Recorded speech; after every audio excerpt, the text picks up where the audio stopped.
चलिएगा दोस्तों, तो जैसे कि मैंने आप लोगों को बताया है कि ईस्ट इंडिया कंपनी का जो बेसिक टारगेट था वो था मालगुजारी को बढ़ाना। और जब हम मालगुजारी बोलते हैं तो हमारा मतलब होता है कि लैंड रेवेन्यू। ठीक है, मालगुजारी का मतलब ही आपको किस चीज़ से समझना है, लैंड रेवेन्यू से। इट मीन्स कि जो रेवेन्यू जनरेट किया गया है किसके माध्यम से, ज़मीन के माध्यम से। और चूंकि हमारा जो टॉपिक है वो भी है लैंड रेवेन्यू पॉलिसीज। ठीक है, क्योंकि ब्रिटिशर्स की इनकम का बेसिक जो सोर्स था वो था मालगुजारी। मालगुजारी का मतलब होता है लैंड रेवेन्यू। और यहाँ पे हम इन पॉलिसीज़ की अगर बात करें तो 3 पर्टिकुलर पॉलिसीज़ के ऊपर हमारा यहाँ पे डिस्कशन होगा इस पर्टिकुलर लेक्चर में। We will discuss about the 3 important policies of Britishers that was implemented in India.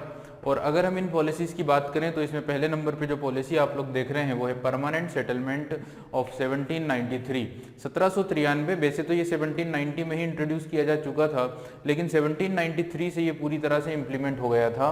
तो 1793 का जो स्थायी बंदोबस्त के नाम से जाना जाता है, जिसे हम परमानेंट सेटलमेंट भी बोलते हैं, तो 1793 का ये जो परमानेंट सेटलमेंट है, इस पहली पॉलिसी को हम बात करेंगे। सेकंड जो हम बात करेंगे वो रैयतवाड़ी सिस्टम होगा या रैयतवाड़ी पॉलिसी होगी। ठीक है, और रैयतवाड़ी सिस्टम के बाद जो तीसरा होगा वो होगा महालवाड़ी पद्धति या महालवाड़ी सिस्टम। ठीक है, तो ब्रिटिशर्स के द्वारा इंडिया में इन 3 इंपॉर्टेंट लैंड रेवेन्यू पॉलिसीज को इंप्लीमेंट किया गया था, जिनके नाम है रैयतवाड़ी, सबसे पहले permanent settlement, ryotwari and Mahalwari. ठीक है, इसी सीक्वेंस में आया है ये एक के बाद एक। परमानेंट सेटलमेंट को हम जमींदारी बंदोबस्त के नाम से भी जानते हैं। ठीक है, परमानेंट सेटलमेंट को साथ ही किस नाम से जाना जाता है, जमींदारी बंदोबस्त के नाम से भी जाना जाता है। ठीक है, अब इस पर्टिकुलर सिस्टम की अगर हम बात करें तो सबसे पहले इस सिस्टम को इम्प्लीमेंट कराया गया था लॉर्ड कॉर्नवालिस के द्वारा। ठीक है, इस सिस्टम को किसने इम्प्लीमेंट कराया था, तो उस समय भारत के बंगाल में जो गवर्नर जनरल हुआ करते थे, गवर्नर जनरल ऑफ बंगाल, ठीक है, गवर्नर जनरल ऑफ इंडिया, जिनका नाम जो गवर्नर जनरल ऑफ उस समय तक भी हम उन्हें गवर्नर जनरल ऑफ बंगाल ही बोलते थे। तो जो गवर्नर जनरल ऑफ बंगाल थे उनका नाम था लॉर्ड कॉर्नवालिस, और लॉर्ड कॉर्नवालिस के द्वारा इस परमानेंट सेटलमेंट सिस्टम को लाया गया था। ठीक है, तो 1790 में हालांकि उन्होंने इस सेटलमेंट को लाए थे, बट 1793 आते आते इसे पूरी तरह से जो ईस्ट इंडिया कंपनी का जो बोर्ड ऑफ डायरेक्टर था उनकी ओर से इसे क्या मिल चुकी थी, परमिशन मिल चुकी थी। ठीक है, और इंडिया के अगर हम बात करें टोटल 19%, 19% हिस्से पर इस सेटलमेंट को इम्प्लीमेंट किया गया था। हालांकि इसे स्टार्ट कहाँ से किया था, इसे शुरुआत कहाँ से की गई थी, इसकी स्टार्टिंग कहाँ से हुई थी, तो इसे स्टार्ट ही कराया गया था कहाँ से, ऑब्वियसली अगर हम बात करें ब्रिटिशर्स की हिस्ट्री की तो आप लोग समझ ही चुके हैं, पहले भी मैंने कई बार बताया है कि अगर इन्होंने पहली टेरिटरी ही बंगाल को ऑक्यूपाई किया था, सबसे पहले विजय ही ने बंगाल में अगर मिली थी और एडमिनिस्ट्रेशन इनका अगर बंगाल से शुरू हुआ था, तो इनकी जो लैंड रेवेन्यू पॉलिसी है वो सबसे पहले कहाँ पर आएगी, बंगाल में आएगी। और उस समय का बंगाल, बिहार, उड़ीसा सभी एक ही जगह था, इसलिए ये जो पॉलिसी है ये सबसे पहले इंप्लीमेंट हुई थी बंगाल में और बिहार में। ठीक है, बाद में फिर उड़ीसा में भी। तो इनिशियल लेवल पर ये जो पॉलिसी है स्टार्ट हुई है बंगाल में और बिहार में। ठीक है, और फिर धीरे धीरे ये पॉलिसी जो है अगर हम बात करें तो वाराणसी और साथ ही मद्रास, उस समय जो प्रेसिडेंसी थी मद्रास प्रेसिडेंसी, आज के समय मद्रास या चेन्नई एक सिटी है, लेकिन उस समय मद्रास पूरी एक बड़ी प्रेसिडेंसी थी जो तमिलनाडु वाले एरिया को कवर करती थी। तो मद्रास प्रेसिडेंसी के जो साउथ डिस्ट्रिक्ट्स थे, दक्षिण के जो जिले थे, उनमें भी इस पॉलिसी को इंप्लीमेंट किया गया था। ठीक है, अब ये परमानेंट सेटलमेंट किस तरह का सेटलमेंट था, कैसा ये व्यवस्था थी, इस बात को समझें। तो सिंपली आप लोगों को पता है कि ब्रिटिशर्स का रूल आने से पहले भी इंडिया में जब इंडियन रूलर्स रूल कर रहे थे तो उनके भी रेवेन्यू का सोर्स जो था वो था लैंड रेवेन्यू। ठीक है, और क्या होता था कि किसान के द्वारा जो जमीन पर किसान ने उपज पैदा की है, जो खेती की है, और खेती उस फसल को बेचने के बाद जो उसके पास इनकम आई है, ठीक है, या तो वो उस फसल के माध्यम से उस फसल को ही टैक्स के रूप में दे सकता है, या जो इनकम उसे जनरेट होगी फसल को बेचने के बाद उसका उसे टैक्स देना है। ठीक है, तो राजाओं के जमाने से ही कुछ बिचौलिए हुआ करते थे, कुछ बीच वाले लोग हुआ करते थे, कुछ आर्बिट्रेटर्स हुआ करते थे जो फार्मर्स से उनका जो टैक्स है वो वसूलते थे। ठीक है, और वो उसका एक पार्ट वो खुद रखते थे और बाकी हिस्सा जो है वो राजा को दे देते थे। ठीक है, तो ये जो बीच में जो लोग आ रहे हैं, किन किन के बीच में, तो मैं यहाँ पे आप लोगों को बता दूं, सबसे पहला नाम आ गया जो बेसिकली काम कर रहा है वो कौन है, वो है फार्मर्स। ठीक है, पीजेंट्स या फार्मर्स। दूसरे यहाँ पे आ जाते हैं आपके जो ब्रोकर हो गए हैं, सॉरी ब्रोकर नहीं बोलेंगे हम इन्हें, ठीक है, ये जो बीच में जो लोग आ गए हैं ये हम बोल देते हैं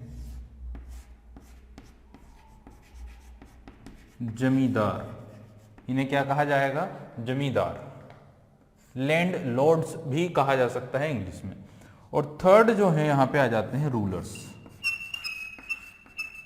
ठीक है।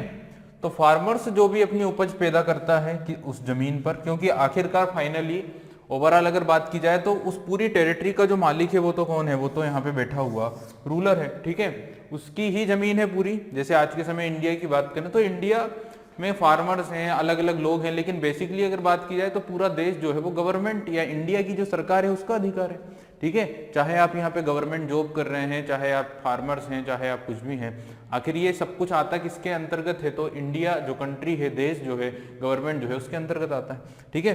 तो एज इट इज अगर रूलर की एक टेरिटरी है, वहां पे कोई फार्मर्स अगर खेती कर रहा है तो इस फार्मर्स के द्वारा जो जमीन पर जो उपज पैदा की गई है उस पर उसे टैक्स देना होगा। और टैक्स जो होगा उसे कलेक्ट कौन करेगा? उसे जमींदार कलेक्ट करेगा, ठीक है। जमींदार ये जो काम कर रहा है, इसके बदले में जमींदार उस टैक्स का एक पार्ट क्या करेगा? जमींदार खुद रखेगा, और बाकी जो पार्ट बचा है वो किसे दे देगा? रूलर को दे देगा, ठीक है। That system is known as the zamindari system. इसे ही हम क्या बोलते हैं? जमींदारी सिस्टम कहते हैं। यही पद्धति जमींदारी पद्धति कहलाती है, ठीक है। अब देखिए कि परमानेंट सेटलमेंट क्या था, किस तरह से ये इंप्लीमेंट हुआ था, किस तरह से ये लाया गया था, इसको हमको समझना है। तो देखिए यहाँ पे the permanent settlement was introduce first in Bengal, Bihar and then in the south district of Madras and Varanasi. तो सबसे पहले यहाँ इंप्लीमेंट हुआ है। The system eventually spread all over northern India. तो धीरे धीरे पूरे के पूरे उत्तर भारत में ये सिस्टम क्या हुआ? लागू हुआ। इस सिस्टम को इंप्लीमेंट किया गया by a series of regulations dated 1 May 1793, ठीक है। तो जो भी इसके जो रेगुलेशंस थे, जो प्रोविजंस थे, वो सारे के सारे प्रोविजंस इंप्लीमेंट हो गए हैं 1 मई 1793 तक। तो 1 मई 1793 तक इस सेटलमेंट को नॉर्दर्न इंडिया में पूरी तरह से लगभग सभी भागों में इसे लागू किया जा चुका था, ठीक है। These regulations remained in place until the charter act 1833। तो ये जो परमानेंट सेटलमेंट के प्रावधान थे, जो परमानेंट सेटलमेंट का जो सिस्टम था, ये इंडिया में कब तक रहता है? जब तक कि चार्टर एक्ट 1833 नहीं आ जाता, ठीक है। चार्टर एक्ट जब 1833 आ गया, इसके बाद एक नए प्रोविजंस के तहत, एक नए प्रावधान के तहत जो लैंड रेवेन्यू है वो कलेक्ट किया जाने लगा था। तो ये जो परमानेंट सेटलमेंट है ये कब तक रहता है? ये 1793 या 1790 से लेकर 1833 तक नॉर्दर्न इंडिया में या कुछ पर्टिकुलर एरियाज में लागू रहता है, ठीक है। लगभग देखिए बहुत बड़े हिस्से पर इंडिया के उस समय की जो ईस्ट इंडिया टेरिटरी थी उसके 19% पार्ट पर ये सिस्टम लागू किया गया था, ठीक है। अब एक बेसिक इन्फॉर्मेशन आप लोगों को पता चल गई है, लेकिन थोड़ा सा हम यहाँ पे पीछे जाने की कोशिश करते हैं, थोड़ा सा हम इतिहास, थोड़ा सा पास्ट में जाने की कोशिश करते हैं कि इसके पहले कौन सा सिस्टम था और ये सिस्टम किस तरह से डेवलप हुआ है, ठीक है। तो आप लोगों को पता है कि बंगाल सबसे पहले कैप्चर किया, और बंगाल में क्या कंडीशन थी? तो इन 1757 में आप सभी को पता है कि बंगाल कैप्चर कर लिया गया था by the battle of Plassey के युद्ध से। लेकिन उस समय ना अंग्रेजों ने यहाँ पे डायरेक्टली रूल करना शुरू नहीं किया है, सिर्फ इनडायरेक्टली इनडायरेक्टली जो है कंट्रोल है किसका? अंग्रेजों का बंगाल पर। क्योंकि बंगाल के जो नवाब हैं मीर जाफर, जो अंग्रेजों ने अपॉइंट किए हैं, अंग्रेजों की मर्जी से अपॉइंट किए गए हैं, जो एक पपेट रूलर हैं, और जितनी भी डिमांड अंग्रेजों ने की है, जो भी उपहार या भी जो भी फाइनेंशियल सपोर्ट लिया है मीर जाफर से, वो सब उन्हें दिया गया था, ठीक है। और जो सहूलियतें उन्हें चाहिए थी रिगार्डिंग टू ट्रेड, व्यापार से संबंधित जो सहूलियतें उन्हें चाहिए थी, वो सारी की सारी सहूलियतें मीर जाफर ने दे दी थी, ठीक है। लेकिन फिर हम देखते हैं कि सत्ता परिवर्तन होता है 1760 में, और मीर कासिम को बंगाल का नवाब बनाया जाता है। 1760 से 1763 तक मीर जाफर बंगाल का नवाब बनता है, और उसी के समय पर 1764 में मीर कासिम बंगाल का नवाब बनता है 62-63। और फिर क्या होता है? उसी के समय पर 1764 में 22 अक्टूबर को एक बैटल ऑफ बक्सर लड़ा जाता है, रिवोल्ट कर दिया जाता है मीर कासिम के द्वारा, और मीर कासिम भागकर अवध चला जाता है, अवध के नवाब शुजाउद्दौला के पास। उन्हीं के पास जो भगोड़े मुगल बादशाह होते हैं जिनका नाम क्या था, शाह आलम द्वितीय। शाह आलम द्वितीय भी वहीं पर होते हैं। तो शाह आलम द्वितीय मुगल बादशाह, अवध के नवाब शुजाउद्दौला और बंगाल के नवाब मीर कासिम, ये कंबाइंड आर्मी बनाकर एक युद्ध लड़ते हैं 1764 में। That battle is known as the battle of Buxar. In that battle again the combined forces was defeated by the British army. और यहाँ पे जो ब्रिटिश आर्मी है पुनः हरा देती है और 64 के बाद 65 तक आते आते रॉबर्ट क्लाइव को बुलाया जाता है और 65 में 2 ट्रीटी साइन की जाती है जिन्हें हम बोलते हैं ट्रीटी ऑफ इलाहाबाद, या इलाहाबाद की प्रथम संधि और इलाहाबाद की द्वितीय संधि। ठीक है, तो 12 अगस्त और 16 अगस्त को ये ट्रीटी साइन की जाती है 1765 में।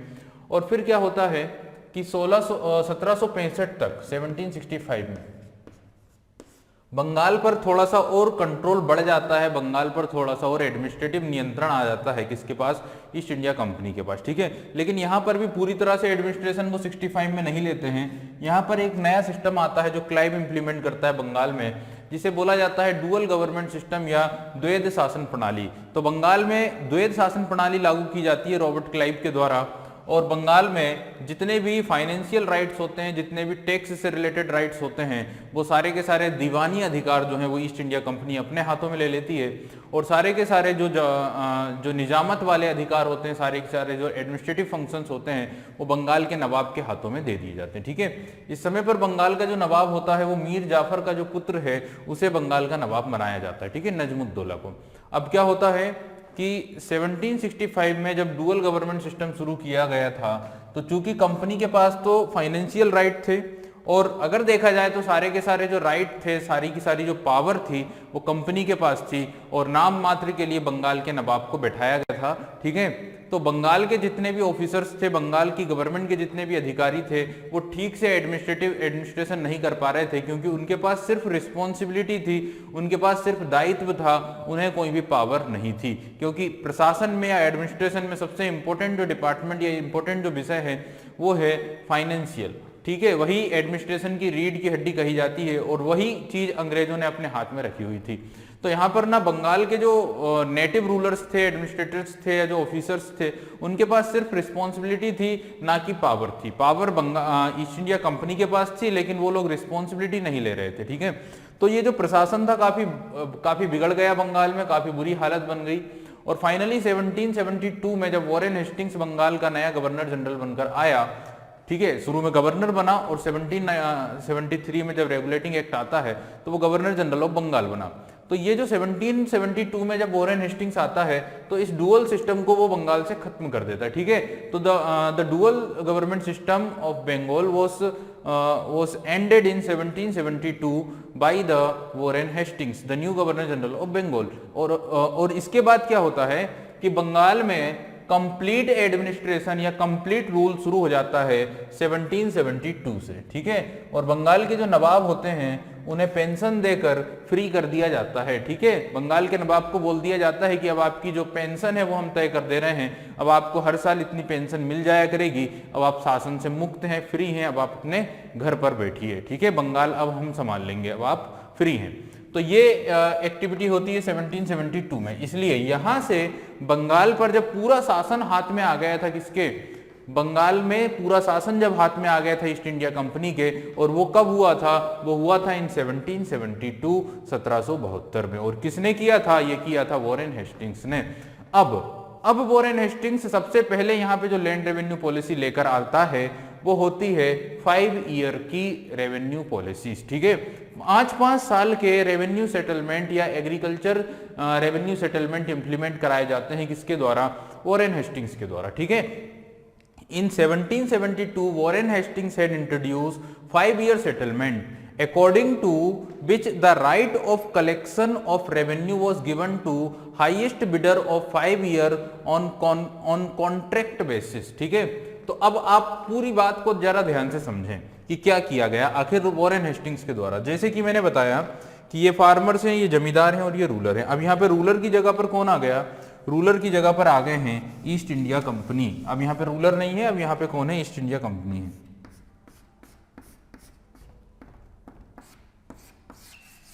1772 में। और वॉरेन हेस्टिंग्स ने कहा कि ये जो जमींदार हैं, ठीक है, ये जो जमींदार व्यक्ति है, इन्हें कहा गया कि आपको 5 साल के लिए हम एक पर्टिकुलर टेरिटरी, हम एक पर्टिकुलर एरिया दे रहे हैं, ठीक है। जमींदार को बोला गया है कि एक पर्टिकुलर एरिया है, मान लो बंगाल का एक शहर हो गया, ठीक है, या एक जिला हो गया जिसके अंतर्गत 10 गांव आ गए हैं, ठीक है। एक जिला जिसके अंतर्गत मान लो उस समय पर कितने विलेजेस आ गए, 10 गांव आ गए, 10 विलेज। तो इस जमींदार को बोला गया कि हम आपको 5 साल के लिए 10 विलेज या 10 गांव जो है वो दे देंगे, ठीक है। आप उस गांव का, उन 10 विलेजेस का जो रेवेन्यू है वो आप हमें कलेक्ट करके दीजिएगा, ठीक है। तो ऐसा एक जमींदार नहीं होगा, ऐसे कई सारे जमींदार आएंगे और बोली लगाई जाएगी, ठीक है। उन 10 विलेजेस की जमीन पर जितना भी टैक्स आएगा उसके लिए बोली लगाई जाएगी इन जमींदारों के माध्यम से, ठीक है। तो यहाँ पे ब्रिटिश गवर्नमेंट क्या कर रही है कि ब्रिटिश गवर्नमेंट ने एक पर्टिकुलर लैंड एरिया तय कर दिया है और उस पर बोली लगाई जा रही है, किसके द्वारा, ब्रिटिश ईस्ट इंडिया कंपनी बोली लगाएगी। और ये लोग जो होंगे, बिडर्स होंगे, ये लोग बोलेंगे, ये लोग बोली में अपना पार्टिसिपेट करेंगे, ठीक है। जब बोली लगाई जाएगी ईस्ट इंडिया कंपनी के द्वारा कि जैसे मान लो कि इन 10 गांव को हम अब क्या करेंगे, इनका जितना भी लैंड रेवेन्यू है वो आप लोगों को कलेक्ट करना है, ठीक है। तो जो ज्यादा बोली लगाएगा उन्हें ये गांव दे दिए जाएंगे, ठीक है। जो जितनी ज्यादा बोली लगाएगा उन्हें ये जमीन दे दी जाएगी और उतना टैक्स फिर इन्हें पे करना होगा, किसे, ईस्ट इंडिया कंपनी को, ठीक है। तो ईआईसी का डायरेक्टली कोई कनेक्शन नहीं है किसके साथ, फार्मर्स के साथ। ईस्ट इंडिया कंपनी का डायरेक्टली कोई कनेक्शन नहीं है किसके साथ, फार्मर्स के साथ। फार्मर से टैक्स वसूलने का अधिकार किसका होगा, जमींदार का होगा। और जो जमींदार ज्यादा बड़ी बोली लगाएगा उसे जमीन का मालिक बनाकर उसे सारे राइट्स दे दिए जाएंगे टैक्स कलेक्ट करने के। आई होप कि इतनी बात आप लोगों को समझ में आ गई होगी। डबल से मैं समझा देता हूं कि जो भी जमींदार जितनी बड़ी बोली लगाएगा उसे उस पर्टिकुलर जमीन का लैंड लॉर्ड या मालिक मान लिया जाएगा और वहां से टैक्स वसूलने के राइट उसके होंगे। अब किसान सिर्फ और सिर्फ खेती करेगा, किसान का जमीन पर कोई राइट नहीं रहेगा, किसान का जमीन पर कोई अधिकार नहीं रहेगा, सिर्फ उसे खेती करना है, ठीक है। खेती में जितनी भी उसने पैदावार करी है उसका कुछ भाग उसे रखना होगा और बाकी का जो हिस्सा है वो जमींदार रखेगा। जमींदार उसमें से एक पार्ट अपने पास रखेगा और बाकी हिस्सा ईस्ट इंडिया कंपनी को दे देगा, ठीक है। लेकिन ऐसा सिस्टम नहीं है। अब यहां पर क्या है कि इनिशियल लेवल पर ही बोली लगा दी गई है, इनिशियल लेवल शुरू में ही बोली लगा दी है कि इतना पैसा तो हम आपको देंगे ही, ठीक है। अब इतनी बोली लगा दी है, ठीक है, शुरू में बोली, जैसे मान लो कि बोली लगाई गई और एक जमींदार ने बोला कि मैं 10 विलेज के आपको 10 विलेजेस वाला जो एरिया है, 10 विलेज वाला जो एरिया है, यहां से मैं आपको 10 lakh rupees in a year में आपको देने वाला हूं। टैक्स के रूप में कितने रुपए देने वाला हूं, 10 लाख रुपए देने वाला हूं, ठीक है। लेकिन अगर मानिए कि 10 विलेज में अगर वो उतना टैक्स ही कलेक्ट नहीं कर पाया है, अगर उसने एक साल में सिर्फ 8 लाख रुपीस ही क्या कर पाया, कलेक्ट कर पाया, ठीक है। 10 गांव में सिर्फ 8 लाख रुपए ही कलेक्ट कर पाया है, तो यहाँ पे 2 लाख का क्या हुआ है, नुकसान हुआ है ईस्ट इंडिया कंपनी को। ईस्ट इंडिया कंपनी को 2 लाख रुपए कम मिलेंगे, ठीक है। तो इस तरह की कुछ प्रॉब्लम्स थी वॉरेन हेस्टिंग्स वाले प्लान में। वॉरेन हेस्टिंग्स ने जो 5 ईयर सेटलमेंट किया था उसमें बड़ी बड़ी बोली लगाई जाती थी और एक फिक्स जिसने जितनी बोली लगा दी है उतना उसे अमाउंट क्या करना है, देना है आखिरी में, ठीक है। लेकिन कितनी पैदावार होगी, कितनी नहीं होगी, किस जमीन पर कब बरसात हो जाएगी, कब बरसात नहीं होगी, इसलिए पैदावार पहले से तय नहीं होती थी। लेकिन यहाँ पे बोली लगा दी गई है, अब उतना इन्हें देना होगा। लेकिन अगर उतना पैदावार ही नहीं हुआ, उतना जो है कलेक्शन ही नहीं हुआ, तो फिर यहाँ पे कमी हो जाएगी किसके लिए, ईस्ट इंडिया कंपनी के लिए, ठीक है। इस तरह के कुछ लूप होल्स थे, इस तरह की कुछ प्रॉब्लम्स थी इन 5 ईयर सेटलमेंट में। इसलिए ये जो 5 ईयर सेटलमेंट था ये फेल हो गया था, ठीक है। ये पूरी तरह से क्या हो गया था, सक्सेसफुल नहीं हो पाया था, ठीक है। तो इसके बदले में वॉरेन हेस्टिंग्स ने 5 ईयर सेटलमेंट की जगह पर लेकर आए थे एनुअल सेटलमेंट। देखिए 5 साल का आप क्या कर दे रहे हैं, शुरू में ही बता दे रहे हैं। अब 5 साल में क्या क्या चीजें होंगी वो क्लियर नहीं हो पाती हैं, तो फिर इन्होंने क्या किया, एनुअली सेटलमेंट लेकर आए। हर एक साल के एनुअल या वार्षिक जो बंदोबस्त थे वो किए थे, ठीक है। तो ये चीज मैंने आप लोगों को बताई थी कि in 1772 Warren Hastings had introduced 5-year settlement, according to which the right of collection of revenue was given to the highest bidder of 5 years on contract basis।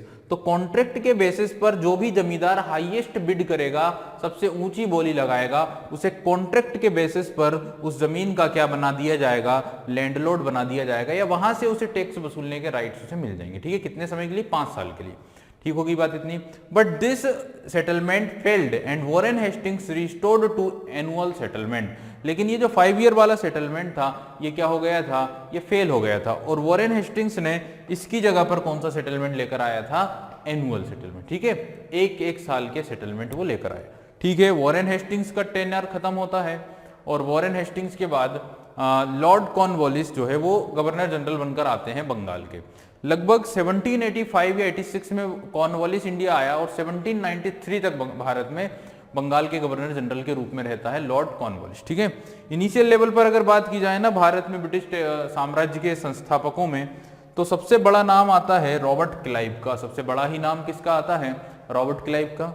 Robert Clive के बाद वॉरेन हेस्टिंग्स, फिर Lord Cornwallis. ये कुछ ऐसे लोग थे जिन्होंने British साम्राज्य को आधार देने में सबसे महत्वपूर्ण रोल निभाया है, जिसमें सबसे महत्वपूर्ण नाम जो है वो है किसका, क्लाइव का, और फिर किसका है, वो है वॉरेन हेस्टिंग्स का, और तीसरा नाम किसका है, कॉर्नवालिस का। ठीक है, कॉर्नवालिस काफी महत्वपूर्ण व्यक्ति था, काफी ज्यादा रिस्पेक्टफुल व्यक्ति रहा है, क्योंकि ये अमेरिका में भी था। अमेरिका में जो रिवोल्ट हुआ था तब लॉर्ड कॉर्नवालिस अमेरिका में था, हालांकि वहां उसे सक्सेस नहीं मिल पाई, फिर उसे इंडिया भेजा गया था। ठीक है, इंडिया में काफी सक्सेस रहा था कॉर्नवालिस।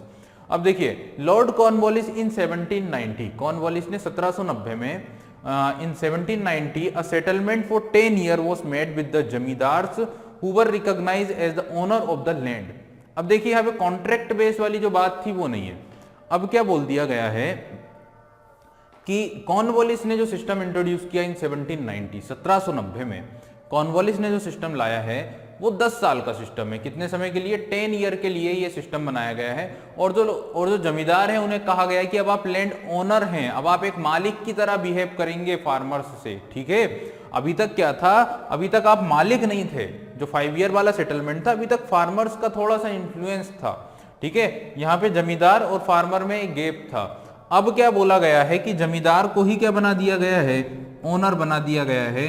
कितने समय के लिए, 10 ईयर के लिए। हालांकि बाद में परमानेंट ही हो जाएगा, बट ये शुरू में बोला गया था 10 ईयर के लिए, 10 साल के लिए इस सिस्टम को इंट्रोड्यूस किया गया था। ठीक है, और ये बोल दिया गया है कि जमींदार क्या है, ओनर होगा, जमींदार क्या होगा, मालिक होगा। अब वो किस तरह से टैक्स वसूलता है ये उसी के ऊपर डिपेंड होने वाला है। ठीक है, लेकिन एक टैक्स की जो रेट है या जो अमाउंट है वो फिक्स है, तो उतना तो देना ही है। ठीक है, उतना तो आपको देना ही पड़ेगा, चाहे आप कुछ भी करें, उतना तो इन्हें देना ही होगा।